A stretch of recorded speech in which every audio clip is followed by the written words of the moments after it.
María Isabel Pantoja Martín nació el 2 de agosto de 1956 en Sevilla, en el barrio de Triana. Hija del letrista de fandangos Juan Pantoja Cortés y de la bailaora Ana María Martín, Isabel creció rodeada de arte y tradición flamenca. Desde muy pequeña demostró una gran vocación por el canto. A los 7 años ya actuaba en tablaos y pequeños escenarios locales. A lo largo de su infancia y adolescencia se fue formando en el mundo de la copla y la canción española, ganándose poco a poco el respeto en el ambiente musical andaluz.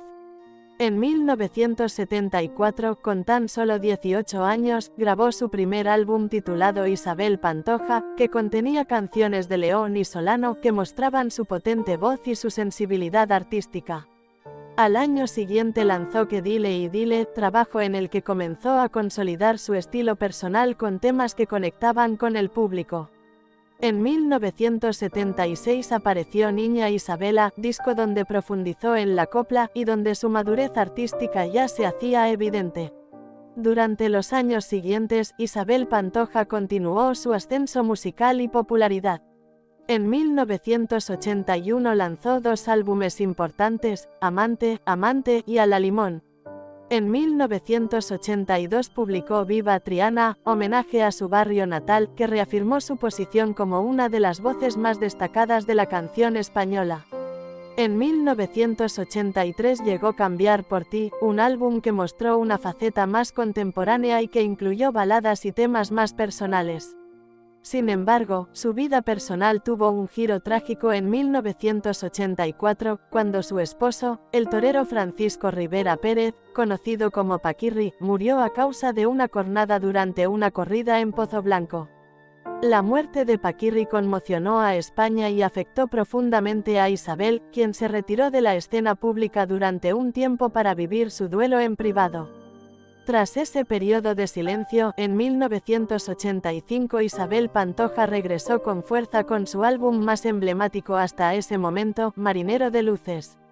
Compuesto por José Luis Perales y producido por José Luis de Carlos, el disco fue un homenaje conmovedor a su esposo fallecido. Las letras y melodías transmiten nostalgia, tristeza y esperanza, con un tono íntimo y muy personal. Canciones como Marinero de Luces, que da título al álbum, Mi pequeño del alma, dedicada a su hijo Francisco José, y Era mi vida él, reflejan el duelo y la fortaleza de Isabel. Marinero de Luces fue un éxito rotundo, superando el 1.000.000 de copias vendidas en España y recibiendo el aplauso tanto del público como de la crítica. Este trabajo marcó un antes y un después en su carrera, consolidándola como una de las grandes figuras de la música española. Isabel Pantoja cultivó una amistad muy intensa con Encarna Sánchez durante los años 90. La locutora de radio se convirtió en un apoyo emocional y mediático para la tonadillera tras la muerte de Paquirri. Compartieron confidencias, viajes y apariciones públicas. Esta relación fue clave para la presencia de Isabel en los medios.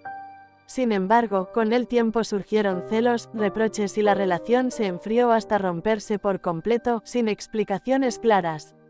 Encarna falleció sin haber retomado el contacto con Isabel.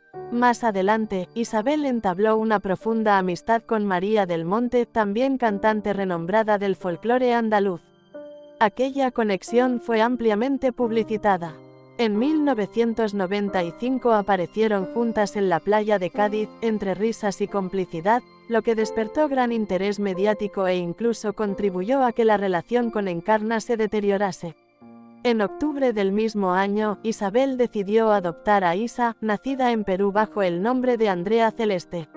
El proceso se formalizó el 2 de mayo de 1996, con el apoyo legal del gobierno peruano y políticos influyentes de la época. María del Monte fue elegida madrina de la niña, papel que desempeñó durante los primeros años. Durante ese tiempo, Isa creció viendo a María del Monte como figura cercana. La llamaba cariñosamente Nana, aunque no fue vista por ella como una segunda madre. Según ha explicado en entrevistas posteriores, Isa recordó que no preguntó a su familia sobre esa posibilidad y siempre consideró a su madre adoptiva como único referente familiar. La ruptura de la amistad entre Isabel y María fue repentina y sin explicaciones oficiales. Isa perdió el contacto con su madrina cuando tenía alrededor de 5 o 6 años, aunque, con el paso del tiempo, retomaron una relación emocional que les llevó a reencontrarse en mayo de 2022, en un emotivo abrazo en Sálvame Deluxe después de más de 10 años sin verse. En 1990, Isabel Pantoja vivía un momento de transición. Aún marcada por la trágica muerte de Paquirri, había pasado varios años alejada de los focos más allá de su carrera musical. Pero ese año decidió dar un paso arriesgado, debutar como actriz en la película Yo soy esa, una historia hecha a su medida, dirigida por Luis Sanz, donde encarnaba a una cantante de copla que se enamora de un joven actor. Ese actor era José Coronado, un rostro cada vez más popular, carismático y con una presencia escénica que llenaba cada plano. Desde el primer día de rodaje, la química entre Isabel y José fue evidente. Los ensayos se alargaban, las miradas traspasaban la pantalla, y el equipo técnico comentaba que lo que se veía no era solo interpretación.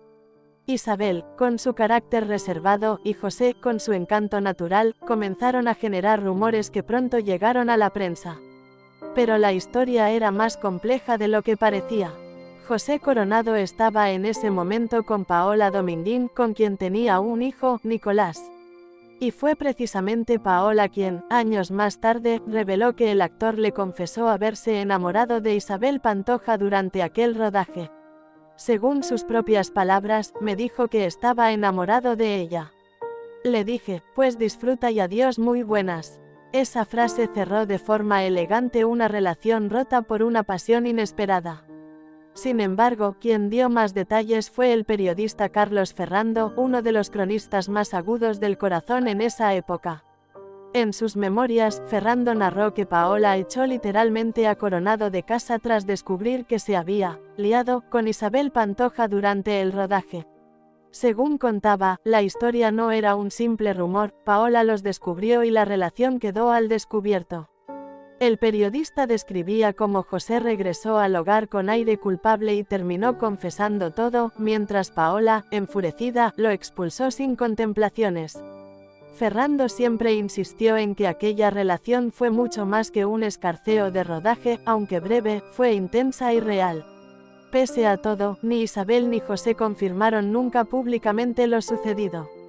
La tonadillera, como era habitual en ella, optó por el silencio absoluto. Coronado, por su parte, siempre ha esquivado el tema con elegancia, alegando que con cada mujer que compartía escena lo emparejaban, incluso con su propia hermana, en tono irónico. Lo cierto es que, durante el rodaje de Yo soy esa, algo ocurrió. La historia entre los personajes principales se volvió tan creíble porque, según testigos y cronistas de la época, el guión se había fundido con la realidad. La tensión romántica que la cámara capturó no era fingida. Y aunque el romance fue efímero y discreto, dejó huella. Yo soy esa no solo fue el debut de Isabel como actriz, fue también el escenario de un romance silencioso que sacudió la vida de todos los implicados. Una historia de deseo, traiciones y confesiones tejida entre focos, coplas y silencios. Una de esas historias que, aunque se cuenten poco, quedan para siempre en la memoria popular. En el año 2000 Isabel Pantoja coincidió con Diego Gómez en el Casino Torrequebrada, él era entonces director comercial y jefe de marketing. Quiso sorprender a la cantante por su cumpleaños con una tarta especial elaborada por el chef y ella disfrutó de una velada flamenca junto a su madre y su hija Isa. Aquel gesto fue el inicio de un vínculo inesperado. Isabel, divertida y cariñosa según recuerda él, le propuso cenar fuera en un día que no trabajara y así comenzó una historia que duró alrededor de 3 años. La relación fue discreta, sin escándalos, él la describe como un periodo en el que se sintió querido, protegido y confiado. Ella no era mujer de compromisos duraderos pero sí mostró afecto. El gran problema fue el desgaste económico. Diego se encargaba de los desplazamientos y de mantener un ritmo muy exigente. Para él resultó difícil sostener ese estilo de vida que Isabel exigía aunque, asegura, no fue solo dinero lo que le unió a ella. El primer gran conflicto llegó tras la inauguración de Cantora Copas, discutieron y estuvieron un mes sin verse. Durante ese tiempo Isabel viajó a Marbella y conoció a Julián Muñoz, Cuando ella volvió a Fuengirola, Diego sintió que la relación ya había cambiado. Vio señales de acercamiento con Muñoz y decidió poner fin a su noviazgo. Isabel le pidió que se quedara por una comida con sus fans, pero al terminar Diego regresó a casa y dio por finalizado ese capítulo de su vida emocional. Diego Gómez ha sido muy claro, considera que Isabel no fue honesta con él al final, admite que pudo haber una infidelidad o al menos un contacto con otra persona calificado como deslealtad, y reconoce que él mismo puso dinero para su fianza cuando ella fue detenida. Pese al dolor, no guarda rencor, asegura que Isabel fue muy importante en su vida y que no se arrepiente de lo vivido.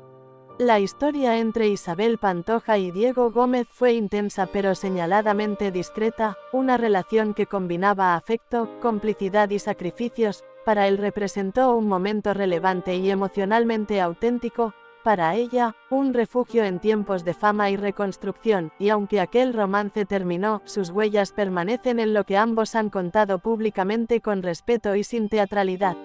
La historia de amor entre Isabel Pantoja y Julián Muñoz fue una de las más mediáticas y polémicas de la crónica social española.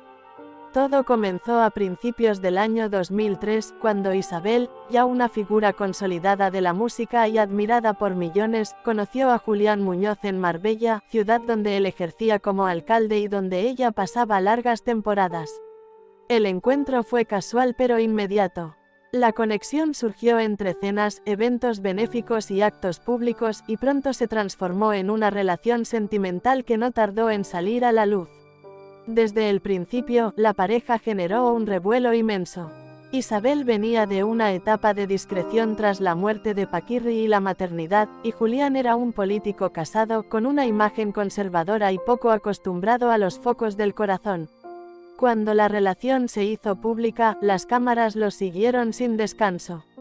Aparecían juntos en restaurantes, paseando por las playas de la Costa del Sol, entrando y saliendo de Cantora, sonrientes y muy seguros de su amor. Fue un giro inesperado en la vida de ambos y durante un tiempo se mostraron felices, desafiando rumores y críticas. Isabel se mostraba rejuvenecida, ilusionada, entregada. Julián, por su parte, vivía su propia transformación mediática. Pasó de ser un político local a protagonista de portadas y tertulias del corazón. Sin embargo, la historia que comenzó como una novela rosa pronto se oscureció.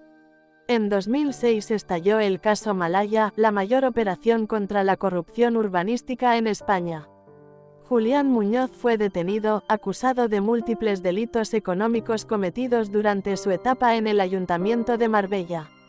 El escándalo fue devastador. Isabel Pantoja, que mantenía una relación visible y estable con él, también fue detenida y juzgada por blanqueo de capitales. Las imágenes de su arresto, entrando en los juzgados con rostro serio, dieron la vuelta al país. Para una artista que siempre había cuidado tanto su imagen, aquello fue una caída pública y dolorosa. En 2013 fue condenada a prisión y, en 2014, ingresó en la cárcel de Alcalá de Guadaira. Pasó más de un año privada de libertad. Su romance con Julián terminó mucho antes de aquello, cuando el escándalo comenzó a devorarlos. Ya no quedaba rastro de aquella historia de amor, solo ruinas, reproches y distancia. Con el paso del tiempo, Julián Muñoz habló públicamente de su relación con Isabel. Dijo que había estado enamorado, que la quiso de verdad, pero también admitió que la historia se complicó con el dinero, la ambición y la presión mediática. Isabel nunca ha dado detalles en profundidad, ha preferido el silencio, quizás como escudo, quizás como castigo. Aquella historia de amor, que empezó entre flashes y sonrisas, acabó marcada por la prisión, la desilusión y la pérdida. Fue una relación que cambió la vida de ambos, que los expuso como nunca antes y que se convirtió en una de las grandes tragedias modernas del corazón español. Un amor que nació bajo el sol de Marbella y que terminó entre rejas, sombras y titulares. Isabel Pantoja se convirtió en la gran estrella de Supervivientes 2019, su fichaje generó una expectación sin precedentes, la audiencia dio un salto brutal desde el inicio, más de 4 millones de espectadores siguieron su salto en helicóptero y el estreno alcanzó un 36,5% de share superando récords históricos del reality. Aquel momento fue el arranque de una aventura televisiva que capturó la atención del país entero. Desde el primer día Isabel mostró reticencias hacia las pruebas físicas, se negó repetidamente a participar en los retos de recompensa en Tierra de Nadie, su negativa provocó reproches del público y de la organización. La medida del programa fue clara, se la excluyó del reparto de premios entre concursantes por no cumplir con el juego. Aquel episodio se convirtió en un momento tenso y recordado por muchos espectadores. Durante su estancia Isabel sufrió una devastadora crisis de ansiedad, lloró, gritó y amenazó con marcharse nadando de la isla si no venía una barca a recogerla, manifestó sentirse encerrada, angustiada, desbordada, sentía desesperación por la ausencia de su familia y dijo que si hubieran estado sus hijos o su hermano la habrían sacado ya de allí, una secuencia conmovedora que impactó sin paliativos a la audiencia. La televisión también desveló los privilegios que tuvo Isabel desde el principio del concurso, se habló del famoso pacto de silencio, para no mencionar su pasado en la cárcel, su relación con Julián Muñoz y sus amistades con Encarna Sánchez y María del Monte. El trato de favor incluyó servicios especiales como teñirse el pelo una vez al mes y alojarse en la suite presidencial del resort de Honduras con un coste estimado de unos 400 euros por noche. Esas condiciones reforzaron tanto su estatus de estrella como las críticas hacia su participación. Desde el comienzo Isabel generó sintonía con Mónica Hoyos, ambas formaron una alianza sólida dentro del grupo de las mujeres, la complicidad creció durante las primeras semanas, sin embargo surgió un enfrentamiento cuando la actriz se enteró de que Isabel la había nominado sin decírselo. El desencuentro se saldó en directo mediante una reconciliación emotiva cargada de lágrimas. Isabel explicó que no lo ocultó por maldad sino por ver en ella a una rival poderosa. Mónica admitió su decepción por sentirse traicionada. Finalmente restablecieron un puente de diálogo y amistad efímera. Con Chelo García Cortés la historia fue más compleja. En el plató ya existía una enemistad previa por antiguos reproches que incluyeron acusaciones de traición entre ambas. Aquel reencuentro fue tenso y frío aunque Isabel mostró gratitud por el apoyo recibido cuando Chelo aún estaba en el concurso. Al despedirse de ella en la palapa Isabel rompió a llorar declarando que había recuperado a una amiga de casi 30 años. Chelo le expresó su cariño y definió su relación como irrenunciable pese al pasado. Sus relaciones con las Azúcar Moreno y Carlos Lozano también fueron tóxicas, un conflicto generado en un directo los llevó a ser aislados por la organización en zonas separadas de la isla. Isabel junto a Toñi y Encarna fueron trasladadas a la suite presidencial mientras Lozano quedó en aislamiento con otras compañeras. Aquel choque dejó un ambiente gélido entre ellos y consolidó una tensión irreparable hasta el final del concurso. Con Albert Álvarez la interacción derivó en tensión, el pertiguista dejó de compartir su pesca con el grupo y eso provocó un conflicto directo con Isabel. Él afirmó que ella le había faltado al respeto y había planeado excluirle de una barbacoa. Isabel respondió con firmeza rechazando el enfrentamiento verbal. Las palabras cruzadas se tensaron hasta el punto de que Isabel amenazó en varias ocasiones con abandonar el programa emocionalmente sobrepasada. El caso de Colate Vallejo Nájera también fue tumultuoso. Ambos compartieron momentos cercanos hasta que Isabel lanzó por primera vez una amenaza de abandono del programa, lo que según Colate fracturó la relación. Él la acusó de manipulación emocional y afirmar que su actitud no era digna de su prestigio cultural. Él aseguró que Isabel había ejercido presión y ahora todo el grupo estaba en su contra. Con Violeta Mangriñán y las Azúcar Moreno Isabel mantuvo distancia, mostró preferencia por Anez, amiga de su hija y con quien entabló diálogo fluido. Con Toñi y Encarna Salazar destacó coincidencias de carácter y admiración mutua, pero cuestionó a Violeta por su carácter fuerte y consideró que eran incompatibles desde el principio. Otros compañeros como Omar Montes, Jonathan Piqueras, Dakota Tárraga y otros supervivientes manifestaron después que Isabel fue percibida como figura clave en el grupo. Algunos le reprocharon su actitud controvertida, otros admiraron su fortaleza emocional. Al mismo tiempo todos participaron en la fiesta final de despedida en la que Isabel resurgió como líder emocional del grupo cerrando una etapa intensa y divisiva. La aventura terminó antes de lo previsto, el equipo médico recomendó su salida por cuestiones de salud. Altos niveles en analíticas hicieron incompatible continuar en condiciones que garantizasen su bienestar. Fueron técnicos y médicos quienes determinaron la conveniencia de evacuarla para seguir su tratamiento en España. Isabel tras su abandono afirmó que ella no se puso mala, como versiones posteriores apuntaron a polémica. Su regreso a España fue recibido con una enorme cobertura mediática. Tras su abandono, Isabel fue protagonista de una fiesta de despedida organizada por el propio programa, se subió al escenario, cantó, así fue, y fue celebrada por todos. Fue reconocida como la figura central de una edición considerada la más vista de la historia de Supervivientes. Su paso por la isla dejó una huella profunda en el imaginario televisivo español y marcó un capítulo imborrable en su carrera mediática. Kiko Rivera ha calificado como herencia envenenada el legado que le dejó su padre Paquirri y que ha estado en el centro de una batalla familiar que ha marcado su relación con su madre, Isabel Pantoja, de forma dramática. Según sus propias declaraciones en Cantora, la herencia envenenada, las hipotecas sobre la finca Cantora comenzaron en 1986 cuando apenas tenía 2 años. En ese momento Casadora S.A. contaba con aquella propiedad que legalmente todavía no era de nadie y sin su consentimiento se suscribieron créditos por 50 millones de pesetas más otros 35 millones en 1988, en total 85 millones de pesetas que Kiko afirma que lo mantuvieron hipotecado desde su infancia. Cuando cumplió 18 años en 2002 cancelaron ese préstamo y simultáneamente se firmó otra hipoteca por 2,7 millones de euros. En ese momento la finca ya se había reducido de 9 fincas originales a solo 6 según Kiko, indicando además que 3 habían desaparecido de los registros. Kiko acusa a su madre de haber manipulado documentos y de haber incumplido la última voluntad de su padre, ya que él debía haber sido propietario total de Cantora, pero sin saberlo firmó cesiones que favorecieron a Isabel, incluyendo en 1988 una escritura que otorga el 52% a Pantoja y el 47% a él. Rivera denuncia además que en 2015 su tío Agustín le instó a firmar un documento para ayudar a su madre durante su ingreso en prisión sin explicarle su contenido y que posteriormente se formalizó otra hipoteca por más de 1 millón de euros en su nombre sin que entendiera bien las consecuencias legales.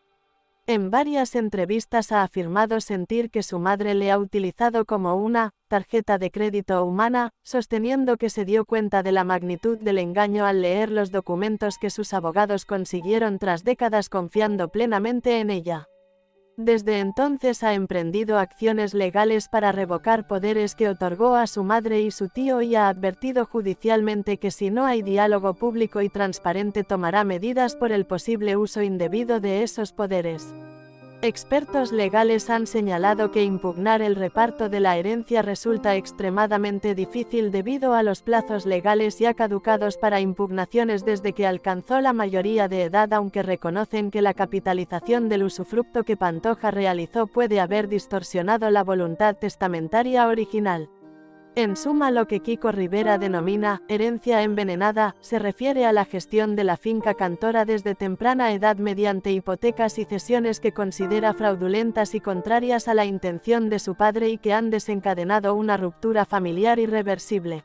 La relación entre Isa y su hermano Kiko se rompió definitivamente tras declaraciones extremas por parte de él en una entrevista en la revista Lecturas, en la que afirmó haberla agredido físicamente diciéndole: «Pegué a mi hermana una vez cuando quiso cortarse las venas», palabras que Isa vivió como una humillación y una revelación brutal hacia su frágil equilibrio emocional. Isa decidió romper con él sin posibilidad de retorno tras aquel titular devastador, sintió que no había ya vínculo que justificaría el perdón, su toma de posición fue contundente: «Para mí él no existe», y negó su reintegración a la vida familiar.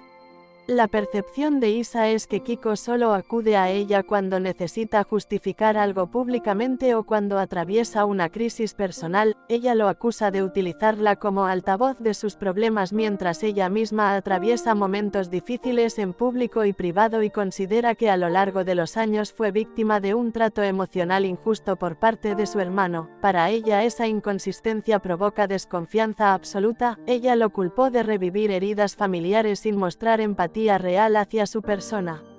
Además, Isa ha expresado que Kiko no siente indiferencia sino rencor hacia ella, que no tiene interés en verla ni saber de ella y que no es capaz de hacer autocrítica ni de reconocer sus errores. Ella admira su capacidad para sobrevivir pero considera que emocionalmente le ha fallado. Acusa su actitud de carecer de sinceridad y de cerrar puertas sin remordimientos. Afirma que lo quiere pero que él no le corresponde.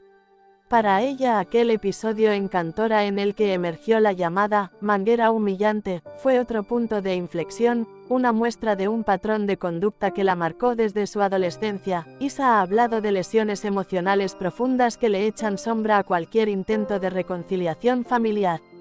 Kiko por su parte ha dejado abierta la puerta a tender la mano en el futuro, afirma no guardar odio y desea poder sentarse a hablar algún día para evitar repetir la exposición pública de su conflicto, pero reconoce que la situación es muy delicada y que aún no han encontrado el espacio adecuado para reconstruir algo que se rompió hace demasiado tiempo.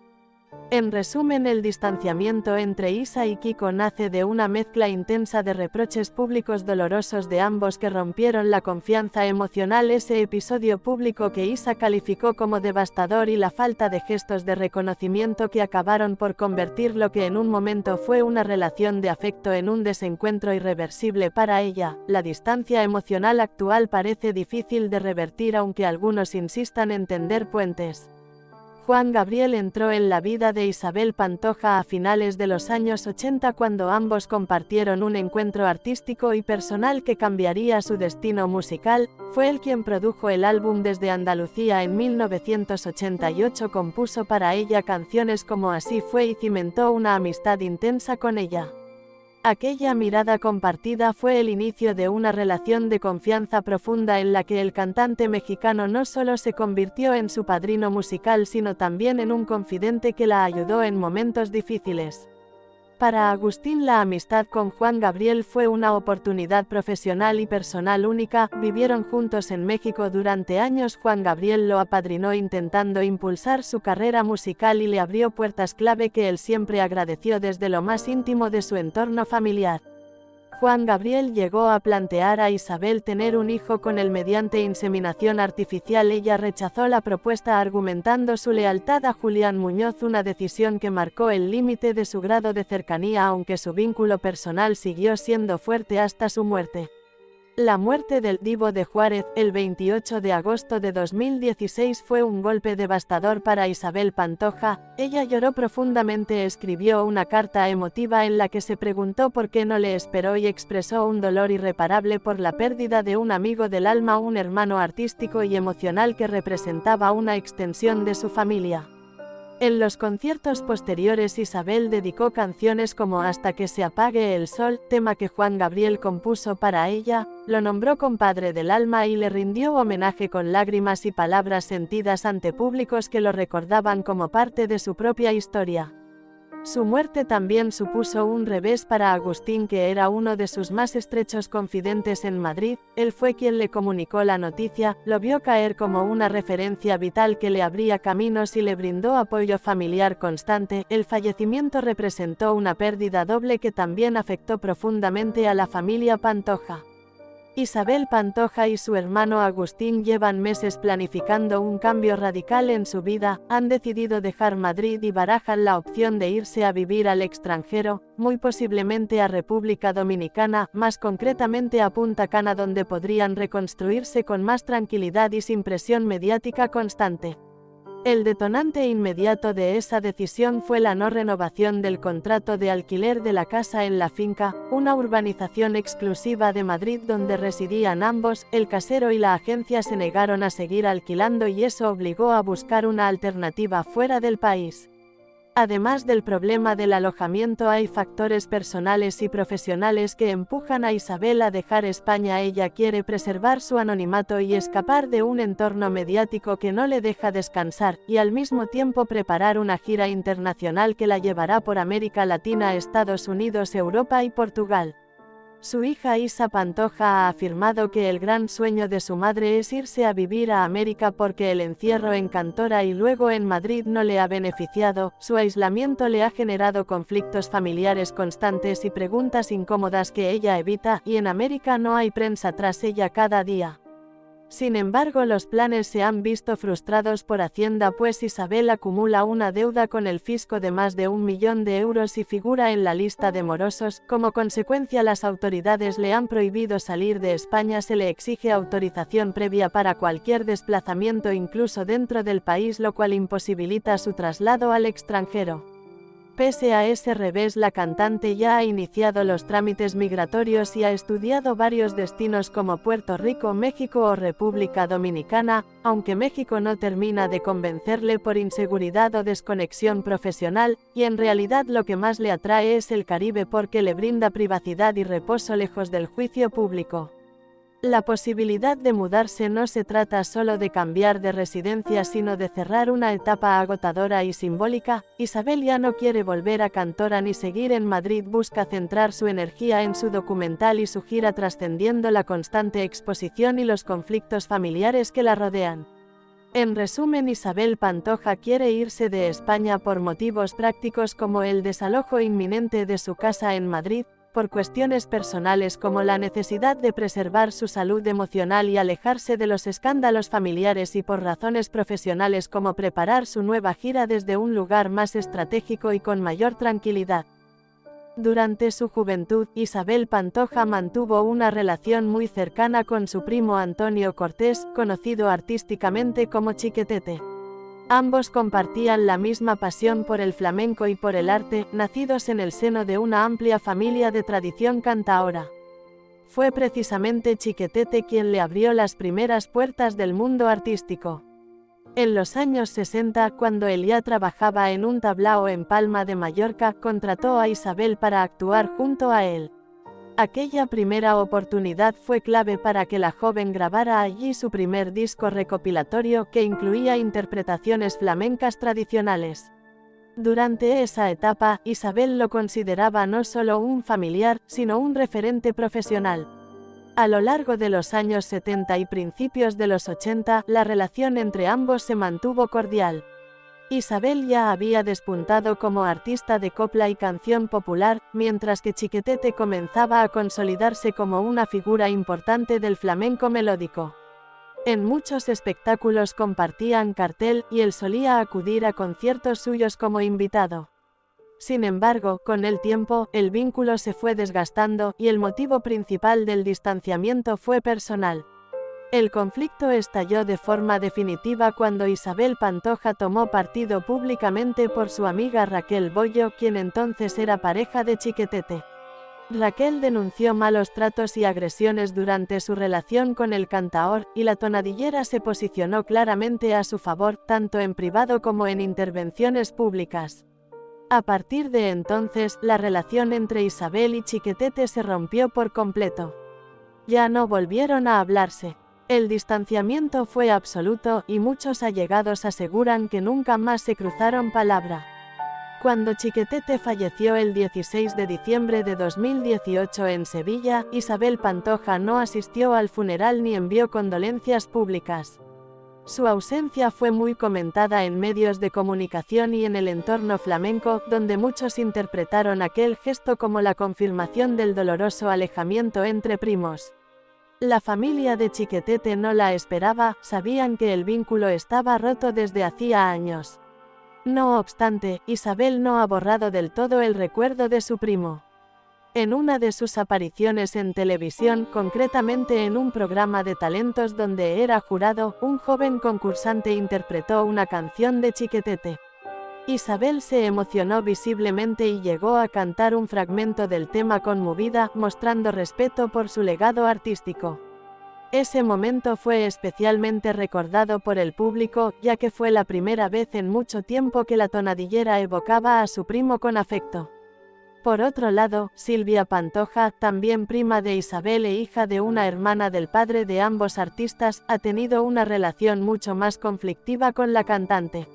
Silvia comenzó su carrera en los años 80 con el apoyo de su tío Chiquetete, quien la llevó de gira y la animó a cantar. En aquellos primeros años compartió escenarios con él y se formó en la tradición familiar. Aunque inicialmente había respeto mutuo, con los años Silvia fue apartándose del entorno de Isabel y las tensiones se fueron acumulando. En declaraciones a la prensa, Silvia Pantoja ha afirmado con rotundidad que Isabel Pantoja fue una mano negra en su carrera artística. Según ella, cada vez que intentaba destacar o participar en algún proyecto importante, aparecían obstáculos y vetos relacionados con la influencia de su prima. Silvia ha asegurado que Isabel, siendo una figura poderosa dentro del panorama musical y televisivo español, utilizó su posición para impedirle crecer artísticamente. En varias entrevistas, Silvia ha expresado sentirse traicionada, marginada y silenciada. Además, Silvia lamenta que Isabel nunca reconociera el papel clave de Chiquetete en la vida de ambos. Lo considera una falta de gratitud hacia alguien que fue fundamental para que los tres comenzaran su camino en la música. Durante el funeral de Chiquetete, Silvia estuvo presente y se mostró muy dolida por la ausencia de Isabel. Declaró a los medios que su primo merecía un respeto como artista y como persona, y que era injusto que se borrara su legado por una disputa personal. A lo largo de los años, Silvia ha continuado su carrera de manera independiente. Ha participado en concursos musicales, ha grabado varios discos de copla, flamenco y pop, y ha realizado giras en Latinoamérica. Actualmente reside de nuevo en España y ha retomado su actividad artística, aunque sigue sin tener contacto con Isabel Pantoja. La ruptura entre estos tres miembros de la familia Pantoja es uno de los episodios más tristes y conocidos del clan. Lo que comenzó como una relación de apoyo, talento compartido y colaboración, terminó convertido en una sucesión de distanciamientos, silencios y reproches públicos. Isabel Pantoja, centrada en su carrera y en la defensa de sus valores personales, tomó decisiones que afectaron profundamente a sus vínculos familiares. Y tanto Chiquetete como Silvia, en distintos momentos, sintieron que fueron desplazados por ella. La historia de los Pantoja está marcada por la música, por la pasión flamenca, pero también por heridas abiertas que han marcado a toda una generación de artistas unidos por la sangre, pero separados por las circunstancias. Isabel Pantoja ha firmado un acuerdo con la productora Mediacrest para desarrollar dos proyectos audiovisuales sobre su vida, una serie documental y otra de ficción, cada una estructurada en 7 capítulos que abarcarán desde su infancia hasta la actualidad. La cantante se ha mostrado entusiasmada con la oportunidad de celebrar sus más de 50 años de trayectoria y ha exigido libertad para contar su historia en sus propios términos. La serie documental pretende ser un retrato íntimo en primera persona. Allí Isabel narrará sus vivencias sin omitir los capítulos más polémicos e incluirá su tiempo en prisión, su relación con sus hijos y amistades como Encarna Sánchez y María del Monte, aunque ha decidido no hablar sobre Julián Muñoz. Tanto la productora como la artista han señalado que el enfoque es internacional, lo que ha llevado a contemplar nombres como Jennifer López o Inma Cuesta como posibles intérpretes para encarnar la ficción sobre su vida. La serie de ficción lector narrará su carrera desde sus primeros discos hasta el estallido mediático y los conflictos familiares y legales que marcaron su historia personal y profesional. El proyecto está en fase de desarrollo y ya se han contratado guionistas que comienzan a documentar eventos tanto públicos como privados para dar coherencia narrativa a ambas obras. Isabel ha dejado claro que quiere condiciones de comodidad y familiaridad como parte de su participación y ha pedido una compensación económica relevante que rondaría los 5 millones de euros por su implicación directa en ambos formatos. Ella agradece que su historia se estrene finalmente en una producción que combine rigor artístico, visión internacional y su voz auténtica como protagonista principal. La expectativa mediática en España e internacional es alta. Estos proyectos han sido descritos por la productora como el reto más importante de su carrera y una oportunidad para descubrir el lado humano de una artista que ha sido objeto de atención durante más de 5 décadas. Con este paso, Isabel busca cerrar el capítulo narrativo de su vida oficial ofreciendo su versión frente a cámaras y poniendo fin a cualquier especulación posible sobre su persona. Y así termina la historia de una mujer que desde niña soñó con ser artista, que vivió el amor, la tragedia, la gloria y el juicio público, y que ahora por primera vez contará todo con su voz clara y directa.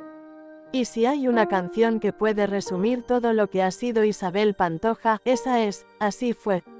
Porque en cada palabra de esa copla está la mujer que amó sin condiciones, la que lo dio todo, la que no supo odiar, la que simplemente vivió a su manera.